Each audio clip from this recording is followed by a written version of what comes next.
읽을 하나님 말씀은 열왕기상 19장 9절에서 18절까지 말씀입니다. 열왕기상 19장 9절에서 18절까지 말씀입니다. 본문이 너무 길기 때문에요. 좀 생략하고요. 우리 18절 한 절만 같이 한 목소리로 읽겠습니다. 나머지 말씀은 제가 설교하면서 설명할 거라서 또 읽을 거라서 우리 18절 한 절만 같이 읽겠습니다. 같이 읽습니다. 시작. 그러나 내가 이스라엘 가운데 7,000명을 남기리니 다 바울에게 무릎 꿇지 아니하고 다 바알에게 입맞추지 아니한 자니라. 아멘. 할렐루야. 여러분 혹시 투표하셨습니까? 아직 안 하셨어요? 안 하신 분들은 오늘 예배 마치고 꼭 투표를 하시고 가시면 좋겠습니다. 이게 성도의 의무이고 또 권한이기 때문에 여러분들이 꼭 참여하시면 좋겠다는 생각이 듭니다. 마태복음 17장에 보면 예수님의 변화산 사건을 기록합니다. 그동안 요셉 얘기하다가 갑자기 목사님 왜 열왕기상으로 가고 또 다른 본문 설교하세요라고 생각하실 수 있는데 어떤 지체가 그러더라고요. 목사님 창세기 언제 끝나요? 네. 좀 마음에 상처받아가지고 농담이고요.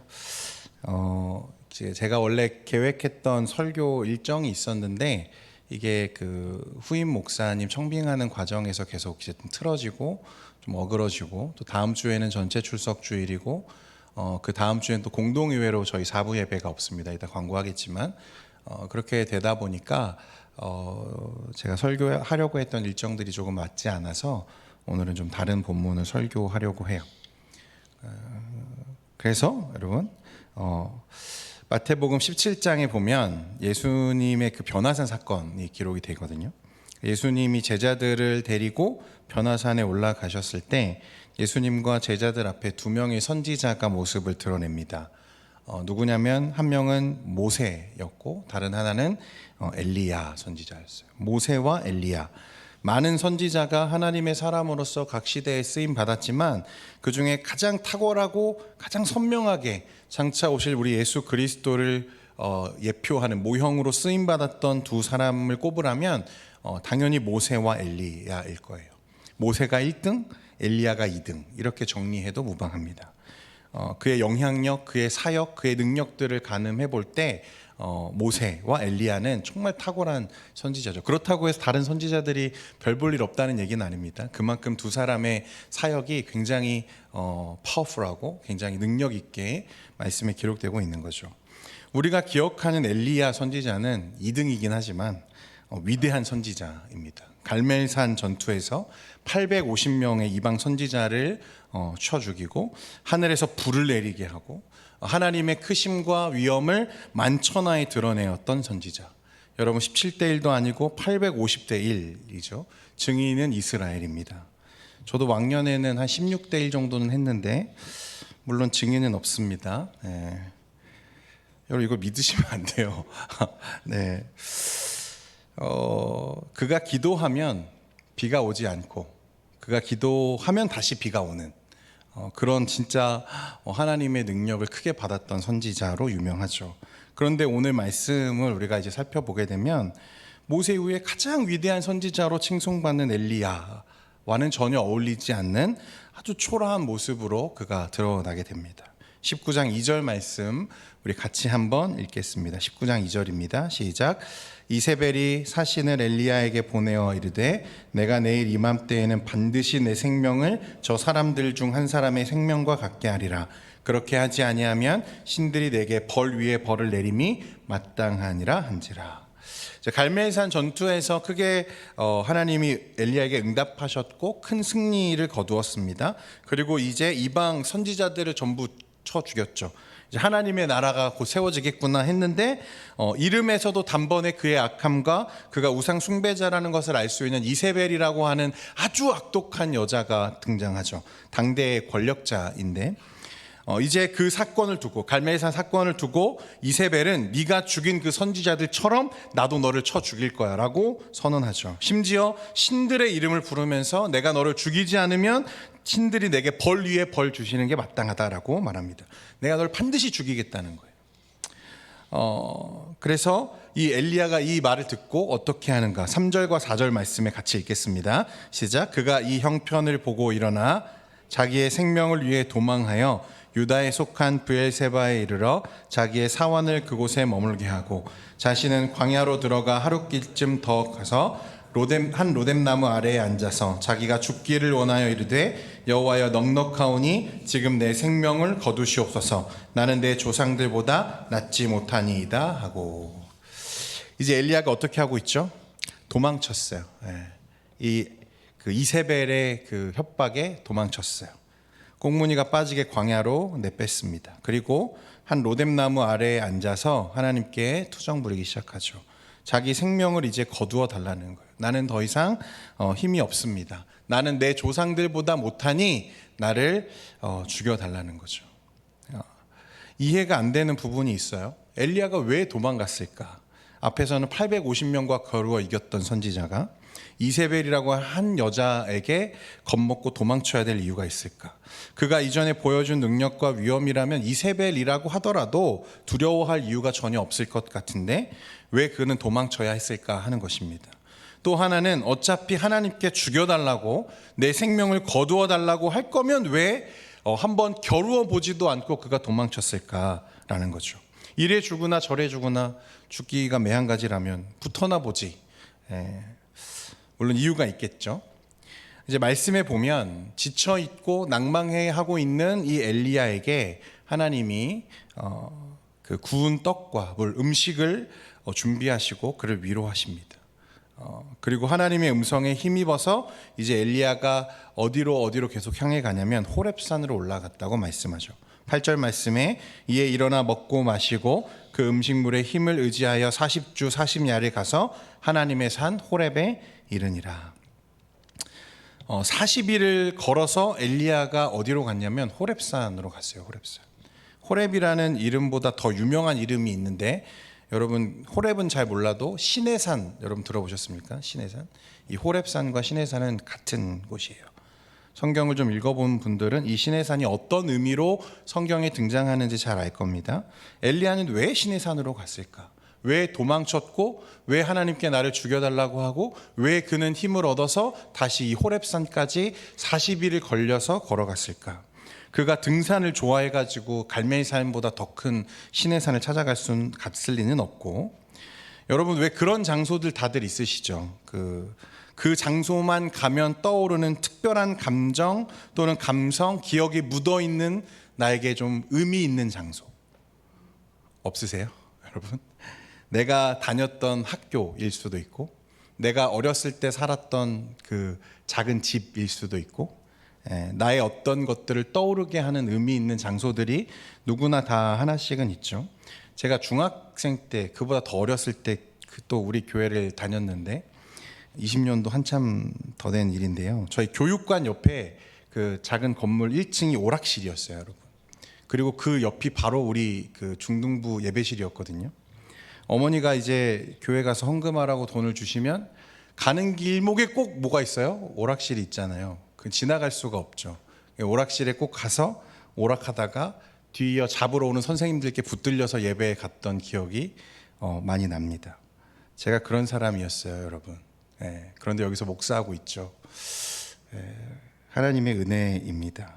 오락실만 보면요, 지금도 그때가 막 생각이 나요. 지금은 뭐 거의 막 없어져가지고 추억이 새록새록 나는 거죠. 누군가에게는 고향 어딘가일 수도 있고, 오래전에 다녔던 학교, 졸업한 학교, 아니면 큰 영감을 준 책들일 수도 있을 것 같아요. 우리에게도 인생 속에 그런 장소들, 그런 시간들, 그런 감성들이 하나씩은 생기기 마련이죠. 사실 오늘 시내산을 오르는 엘리야에게도 아마 그런 장소일 겁니다. 사실 엘리야뿐만 아니라 시내산은 이스라엘 모두에게 엄청난 의미로 새겨져 있는 장소예요. 시내산 하면 여러분 두 가지 정도 장면이 먼저 떠오르거든요. 너무나 많지만 하나는 출애굽기 3장에 시내산 떨기나무에서 하나님이 누구를 만나시죠? 모세를 부르시죠. 모세. 예. 꺼지지 않는 불로 하나님이 현현하셨던 장소가 이 시내산입니다. 앞에서도 제가 얘기했지만 선지자 중에 그 능력과 영향력으로 치자면 누가 1등이라 그랬죠? 엘리야보다 더 나은 사람이 앞에 누가 있죠? 모세가 있죠. 아까 나를 죽여달라고 하나님께 요청하면서 그가 뭐라고 말했습니까? 내가 내 조상보다 어떻다? 못하다 그랬잖아요. 누굴 염두에 두는 거죠? 모세를 지금 염두에 두는 거예요. 자, 모세가 1등이고 그 뒤에가 엘리야예요. 그런데 이 엘리야가 갈멜산이 아니라 호렙산을 오른다. 그 무슨 생각이 있을까요? 심중에 자기를 넘어서야 하는 더 큰 어떤 능력, 각성이 내게 지금 필요하다고 그가 여기고 있는 것일 수 있을 것 같아요. 두 번째는 출애굽기 19장부터 24장까지 내용에 보면 시내산에서 언약 체결식 장면이 나옵니다. 그러니까 하나님과 그 백성이 언약을 맺고 성막을 짓고 구름 기둥과 불 기둥이 내려왔다. 그러니까 하나님이 이스라엘을 만나셨던 장소가 이곳 시내산이죠. 그러니까 엘리야는 지금 하나님 앞에 이스라엘이 이전에 모세의 때와 같은 그 시내산에 임했던 영광과 위엄이 회복되는 그 날들을 기대하고 지금 소망하는 거죠. 그 일을 위해서 지금 어디로 꾸역꾸역 40일을 걸어서 왔어요? 호렙산으로 왔다는 거예요. 무엇을 받으러? 모세와 같은 능력을 얻으러. 모세와 같은 능력과 위엄을 회복하기를 기대하면서 지금 호렙산에 가고 있는 거예요. 자, 그런데 호렙산에 오른 엘리야에게 하나님이 어떻게 물으시는지 여러분 보십시오. 9절 말씀에 같이 읽겠습니다. 9절입니다. 시작. 엘리야가 그곳 굴에 들어가 거기서 머물더니 여호와의 말씀이 그에게 임하여 이르시되 엘리야야 내가 어찌하여 뭐라고요? 내가 어찌하여 여기 있느냐 그러세요. 왜 여기 있냐는 말이죠. 몰라서 물으실 리는 없으니까 이유인 즉슨 엘리야가 서 있을 곳이 네가 지금 있을 곳이 그곳이 아닌데 어째서 네가 그곳에 있니? 라고 물으시는 거죠. 엘리야가 대답합니다. 10절 말씀에 그가 대답하되 내가 만군의 하나님 여호와께 열심히 유별하오니 이는 이스라엘 자손이 주의 언약을 버리고 주의 제단을 헐며 칼로 주의 선지자들을 죽였음이오며 오직 나만 남았거늘 그들이 내 생명을 찾아 빼앗으려 하나이다. 10절 말씀에 저는 이게 핵심인 것 같아요. 선지자들이 있었는데 아합과 이세벨에게 다 죽임당하고 하나님 오직 나만 남았습니다. 나만 남았습니다. 저만 남았어요 하나님. 이게 무슨 의미죠? 이제 나만 홀로 남았는데 혹시라도 내가 이제 잘못되면 이제 막 일어나려고 했던 기대감을 불러일으켰던 이스라엘의 회복, 이 하나님의 나라가 다시 주저앉게 될 것을 엘리야가 지금 걱정하고 있죠. 하나님 제가 이 일을 해야 될 텐데 이제 하나님 그 나라를 다시 회복하는 일을 제가 해야 될 텐데 제 역량과 능력이 부족한 것 같아요. 그러니까 제 손에 뭔가 좀 더 쥐어주시면 안 될까요? 그렇게 하셔야 되는 것 아닐까요? 라고 하는 마음이 어디에 담겨 있냐면 오직 나만 남았습니다 라는 거예요. 그런 관점에서 본다면 엘리야가 왜 도망쳤을까? 비겁하게 나 혼자만 살겠다고 도망친 건 아니었어요. 자기만을 위한 결정은 아니죠. 물론 지쳤어요. 낭망했습니다. 대적 이세벨의 강력함에 위축되었을 수 있어요. 그러나 그 대적의 손에 죽을 수는 없죠. 왜냐하면 그렇게 되면 그 이전에 모든 승리가 물거품이 되고 이제 막 이스라엘의 회복의 조짐이 보이는 모든 상황이 망가질 거라고 그가 염려하는 거예요. 도무지 이길 수는 없을 것 같으니 차라리 하나님이 내 생명을 거두어 주십시오라고 말한, 그리고 힘을 얻어서 호렙산에 올라서 이제는 하나님 이 시내산에서 모세에게 주셨던 그 능력을 나에게 좀 주십시오라고 그가 간구하고 있는 거죠. 어렵게 설명했지만 하나님 이제 나밖에 없으니까 나를 죽이시든지 아니면 갈멜산보다 더 큰 호렙산 시내산의 능력을 내게 주시든지 라고 하나님께 지금 강요하고 있는 거예요. 갈멜산을 뛰어넘는 어떤 하나님의 능력과 기적을 나에게 달라고 말하는 것입니다. 갈멜산 대신 호렙산. 계속되는 말씀을 보면요, 여러분 11절과 12절인데요. 참 말씀이 재밌어요. 같이 읽겠습니다. 11절과 12절 읽겠습니다. 시작. 여호와께서 이르시되 너는 나가서 여호와 앞에서 산에 서라 하시더니 여호와께서 지나가시는데 여호와 앞에 크고 강한 바람이 산을 가르고 바위를 부수나 바람 가운데 여호와께서 계시지 아니하며 바람 후에 지진이 있으나 지진 가운데에도 여호와께서 계시지 아니하며 또 지진 후에 불이 있으나 불 가운데에도 여호와께서 계시지 아니하더니 불 후에 세미한 소리가 있는지라. 하나님이 엘리야를 산 위에 딱 세우세요. 그리고 보여주시죠. 뭘 보여주시냐면 처음에는 바람, 막 엄청나게 불어오는 바람을 보여주시고, 두 번째는 지진을 일으키시고, 세 번째는 불을 일으키시죠. 바람, 지진, 불은요 고대의 신현 현상이었어요. 그러니까 하나님이 이 세상에 현현하실 때 나타나는 자연 현상들이 바람, 지진, 불이죠. 그래서 예수님이 여러분 숨지실 때, 십자가 위에서 마지막 호흡을 다 하실 때 어떤 일이 일어나죠? 땅이 터지죠. 대지가 진동하죠. 이런 거예요. 그런데 말씀을 자세히 보면 하나님이 바람을 막 일으키셨어요. 그런데 그 가운데 누가 없다고 말씀하죠? 하나님이 계시지 않았다고 말씀해요. 말씀에 자세히 보면 또 지진이 일어나요. 막 땅이 흔들려요. 그런데 그곳에 여호와 하나님은 계시지 않았더라고 말씀하시죠. 또 마지막에 불이 일어나요. 마찬가지로 여전히 그곳에 하나님은 계시지 않았어요. 무슨 의미입니까?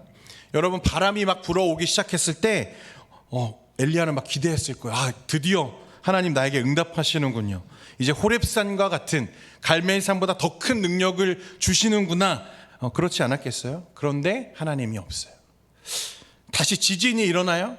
하나님 이번에는 하늘이 아니라 땅이군요. 땅을 뒤흔드는 힘을 주시려고 하시는군요 라고 했을 텐데 그곳에도 하나님은 없는 거죠. 불이 일어나요. 역시 기적은 불이죠. 앞에서도 맛봤잖아요.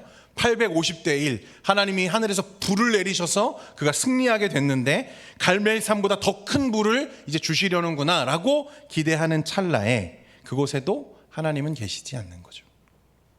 그리고 세미한 음성으로 하나님이 엘리야에게 다시 물으십니다. 엘리야야, 네가 왜 여기 있느냐? 13절에 엘리야가 듣고 겉옷으로 얼굴을 가리고 나가 굴 어귀에 섬에 소리가 그에게 임하여 이르시되 엘리야야, 내가 어찌하여 여기 있느냐? 하나님이 좀 잘못 들으셨나? 하나님이 지금 상황을 좀 잘 모르시나? 하나님 뭔가 착각하셨나? 어리둥절한 엘리야가 앞에 자신이 했던 얘기 뭐죠? 하나님, 나만 남았습니다. 이제 나밖에 없습니다 라고 하는 말을 재차합니다. 14절에 그가 대답하되 내가 만군의 하나님 여호와께 열심히 유별하오니 이는 이스라엘 자손이 주의 언약을 버리고 주의 제단을 헐며 칼로 주의 선지자들을 죽였음이오며 오직 나만 남았거늘 그들이 내 생명을 찾아 빼앗으려 하나이다. 하나님, 저만 남았다니까요. 저밖에 없어요. 하나님, 이제 할 사람이 나밖에 없는걸요. 그런데 하나님은 엘리야에게 이렇게 말씀하세요. 15절 16절입니다. 같이 읽겠습니다. 시작. 여호와께서 그에게 이르시되 너는 내 길을 돌이켜 광야를 통하여 다메섹에 가서 이르거든 하사엘에게 기름을 부어 아람의 왕이 되게 하고 너는 또 님시의 아들 예후에게 기름을 부어 이스라엘의 왕이 되게 하고 또 아벨 무호라의 사밧의 아들 엘리사에게 기름을 부어 너를 대신하여 선지자가 되게 하라. 하나님, 저에게 불을 주시면 제가 가서 이 아합과 이세벨, 이 패역한 시대를 끝장내고 다시 모세의 때와 같은 거룩한 시대를 열겠습니다.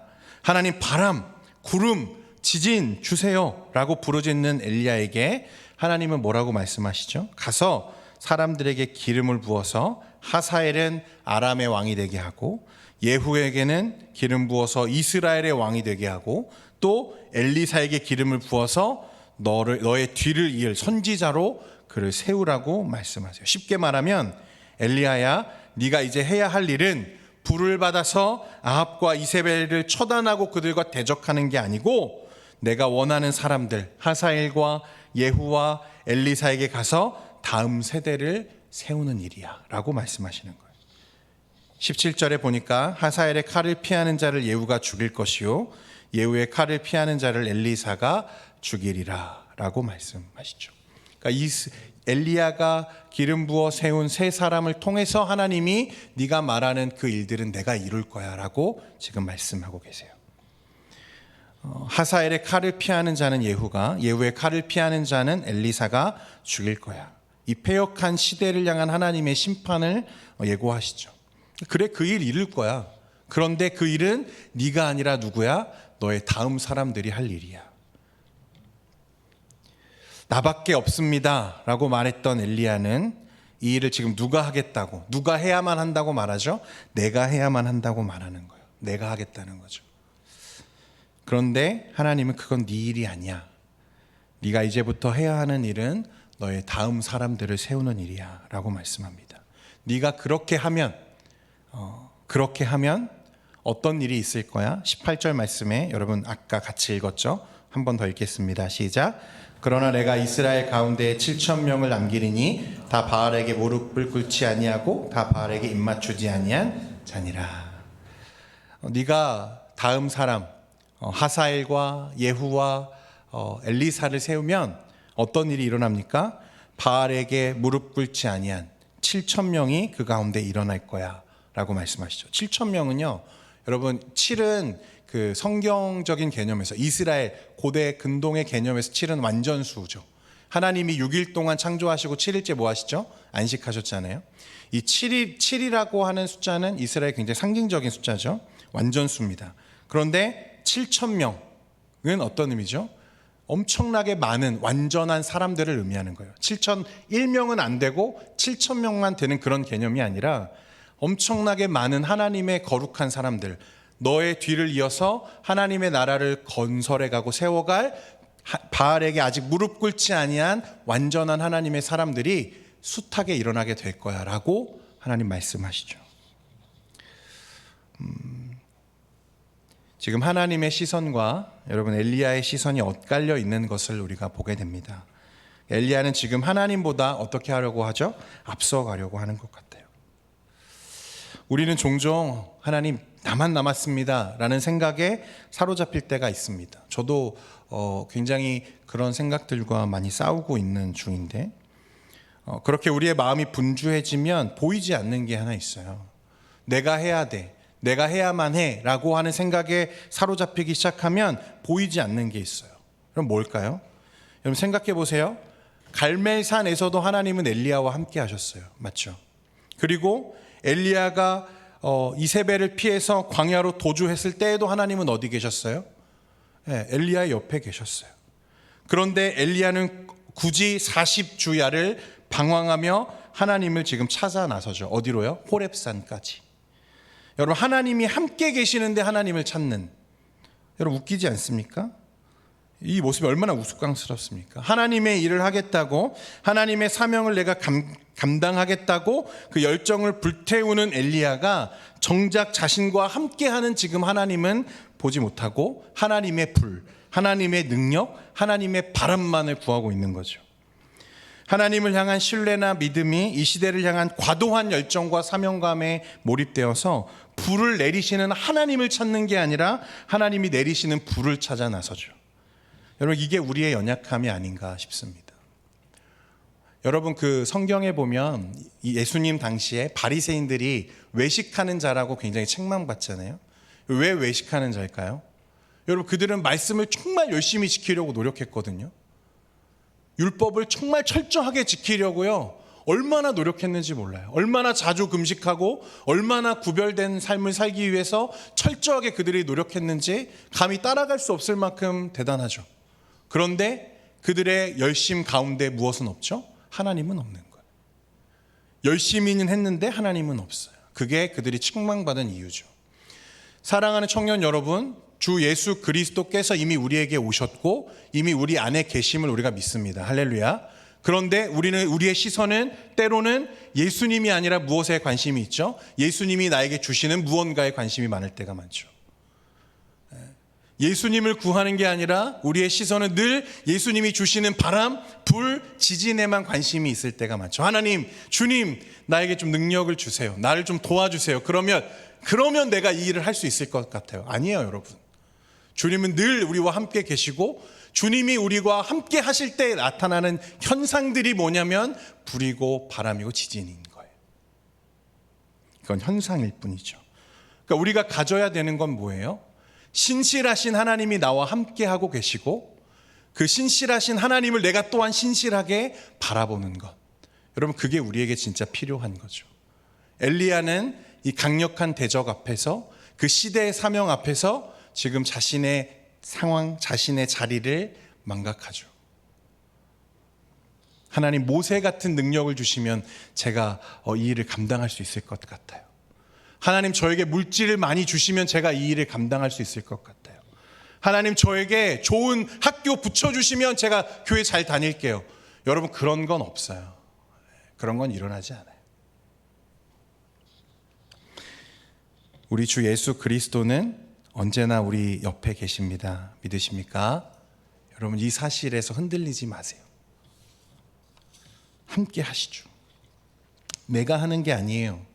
내가 이루는 게 아닙니다. 하나님이 나를 사용하시는 거예요. 주님, 나만 남았습니다가 아니라 주님만이 하실 수 있습니다로 바뀌어야 돼요. 이제 하나님은 내 나라, 하나님의 나라를 이루어갈 다음 사람을 세우라고 엘리야에게 말씀하세요. 사랑하는 청년 여러분, 사람을 세우는 건 시대를 막론하고 교회, 그리고 하나님의 사람들, 그 제자들에게 맡겨주신 가장 중요한 본분임을 우리가 좀 기억하면 좋겠습니다. 예수님은 아직 준비되지 않았던, 그래서 3년 동안이나 예수님을 따라다녔지만 여전히 어리숙한 제자들, 그런데 그들을 항상 데리고 다니시면서 가르치시죠. 그들보다 더 똑똑한 사람도 많았을 거고 더 지혜로운 사람도 많았을 텐데 잘 배우지 못한 어부들을 데려다가 제자 삼으시죠. 하나님은 사람을 통해 일하시는 분이시기 때문에 그렇습니다. 그러니까 주님께는 그 사람이 어떤 사람인지는 중요하지 않은 거죠. 그가 어떤 능력이 있고 얼마나 똑똑하고 얼마나 능력이 있는지는 중요하지 않은 거예요. 그저 주님의 사명에, 주님이 쓰고자 하시는 자리에 감당할 마음이 있고 그 자리에 서 있을 수 있는 순종하는 자인가를 주님이 보시죠. 제자들이 가장 똑똑한 사람이었는가? 그건 잘 모르겠습니다. 그러나 제자들이 가장 열심히 순종했다는 건 확실한 것 같아요.